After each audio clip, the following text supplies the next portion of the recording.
Giga iWest has big things going on this week, and yes, I mean it literally. It's not just clickbait. You will see how big they are, because they are bigger than anything that's happened out there yet. Quite literally, that is not a spoiler, it is a teaser.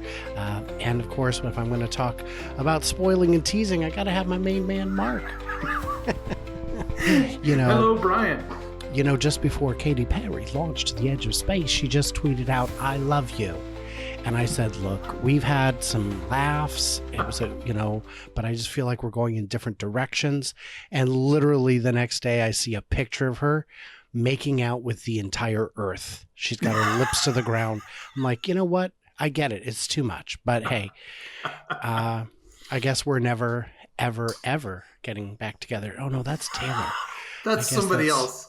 That's still, at least either way, I got an album coming out about me, so that'll be exciting. Definitely knows who I am, and I'm not just making things up to be funny. Hey, Giga iWest, big stuff going on here. Don't know if you've had a chance to check it out yet, but do you see that? Something new on the ground there. What's that? Is that a cut into a berm? No, I mean down here in the bottom. Oh, okay. Oh, that's a new concrete patio. Yeah, it's the apron, but I'll accept patio. This is where diners may choose to hang out on the concrete. This is a good sign. It means that heavy equipment in this area, the kind that would destroy concrete, is done, and now we can put concrete so that the trucks and whatnot can not be filthy all the time and not exactly destroy the dirt and like we saw it at Giga, Texas. Once they started to put the concrete in, the asphalt and roads followed quickly. So that's a good sign. Although Texas, not the best example. Texas, if you love concrete rework, my friends, you are in for decades of it. Could we just keep tearing it up all the time? Now, if we look along the perimeter of the building, I don't know how well this shows up, but down here you can see there is rebar. Yeah. So this means loading dock time, guys. Loading dock o'clock. Yes, indeed. And nothing exciting happening on the roof. That's probably also true of my roof. It's very high up. I can't see it. And the drone flights over my house, less common. Less common, yes. And now the big news. Look at the size of those. Ooh, those are extra tall steel supports. They are. Now, if you watch Zangler's video, which I suggest you do, link in the description, he goes into great depth about these. I'll let him explain it better. But these were in the original rendering. We knew that these would be this tall. And do you know why they would want them that size? Well, it's because stamping machines are rather large, and that is probably what's going underneath those supports. Correct and correct. I don't think I need a citation to make the claim that stamping machines are large and that large stamping machines are larger. So that is all correct.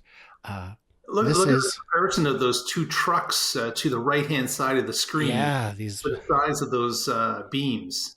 Well, and here's people. Do you see the little people? Yeah, that's even smaller. Yes. Yeah, that is correct. People are smaller than trucks. So, guys, you're learning so much today. I'm learning with you.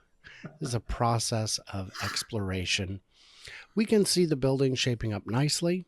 And you remember the answer to the question, why doesn't the roof have a stronger slope to it? A stronger slope? Yeah. That would be because this area of the country doesn't get a lot of rain. Very little. Yeah. Very little. And there's no need to slope the water away from the roof because there's no water. There's no water. There is a drainage system, of course, should you manage to somehow get more than an inch of rain in a month, which is uncommon, but it can happen. I imagine most times there's a little bit of precipitation. It might all evaporate before it gets to the drains. But, so yeah, all kinds of good stuff going on. I think, even though we're only 5 minutes in, it's best not to just dilly-dally and fill time. We should get on to the questions. Tomorrow's video, or I don't know, maybe it was yesterday's video, we are going to be or have already talked about some China things, because that is where I am. You may notice this doesn't look like a void. I am no lemon trees in China.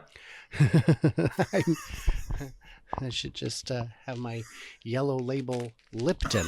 There you go. There we go. Just keep this behind me. I did purchase yellow car tree fresheners, but I've never remembered to actually put one up. So good plan. Good plan. Let's see if there's anything else that we need to cover here. But I think what I'd really like you guys to do is check out Zangler's video, show him the support and the love. We are here. But a lot of it, of us being here, is more for fun, because that's something we have. So that means, of course, that it is that time. Oh, no. Bad picture time along with questions. Jobs get eliminated every day. Horse and buggy, TV repair, VCR, camcorder, film cameras, compass, tuners. How many jobs are lost just because your phone replaces those products? Agricultural, coal mining, on and on. I did, was it a video I did, I think, on my old podcast? Might have just been an article I did on my old website, maybe 10 years ago, asking the question, what percentage of the 1986 Radio Shack catalog is in your phone? And I said, we're going to exclude that whole middle section with the transistors and diodes parts pages, because right.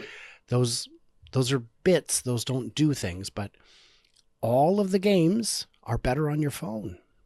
What else was in the Radio Shack catalog? Do you remember? I think they had a camera section.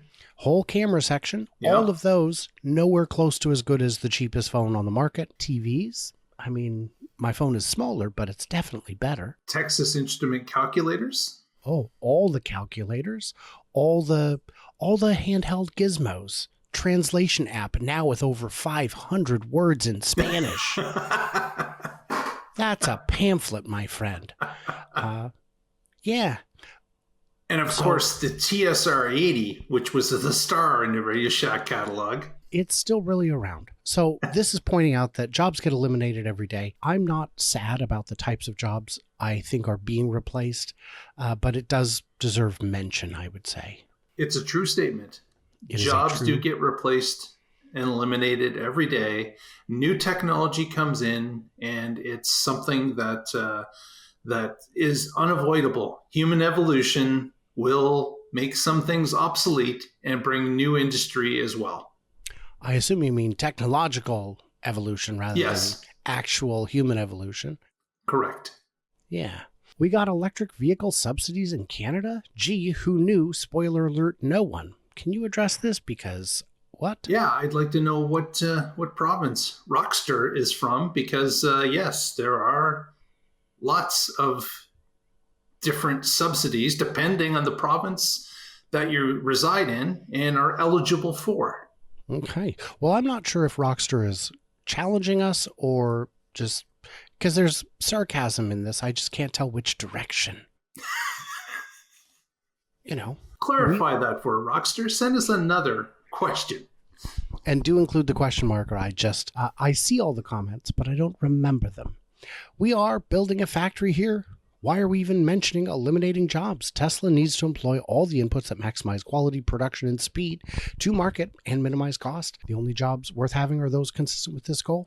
The most effective way to eliminate jobs is to fail in a marketplace where every purchase is the result of a customer assessing comparative, I guess. Comparative something.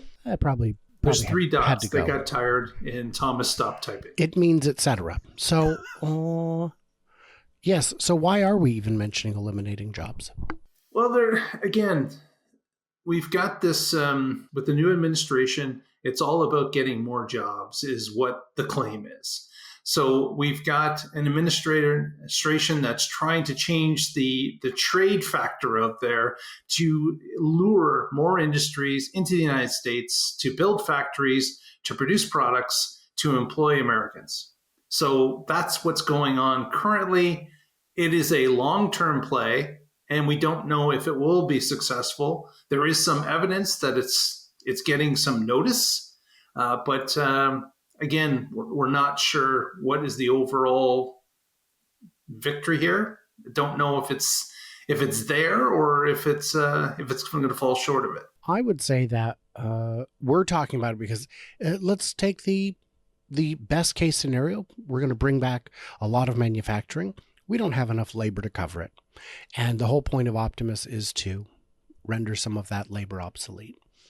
The people who still have jobs can get different jobs, I guess, in the new and burgeoning textile industry the U.S. is definitely going to have in a year. Again, it's just something we feel like we kind of have to discuss. Thanks, guys, for the fun content. Any chance the Tesla Semi is in China by the end of next year? It might be there on display. I don't think it will be there running the roads. I agree. Once we're design locked, which I believe we are, we can build the first factory. And once that's dialed in completely, you build the second factory. A China factory would go up very quickly. I get it that we could say, well, if it's done by the end of this year, couldn't they spool up by the end of next year in China? One factor is Tesla's NCA batteries are what allows the 500 miles of range. NCA batteries are not that common in China. They're almost all LFP. You'd be looking at a substantially shorter range. Maybe that still works. It would be far cheaper. Yeah, an iWest factory in China would be interesting. And from their experience in building factories, it would be quick. But you're right. There's got to be some field testing going on. There has to be regulations that are met, and I haven't heard any of that Tesla's addressing at this point. So this truck could arrive in China at some point in the future, but I think by the end of next year is a little bit too quick. Might be a little optimistic. I've reached out to Tesla Asia about doing anything at all while I'm here.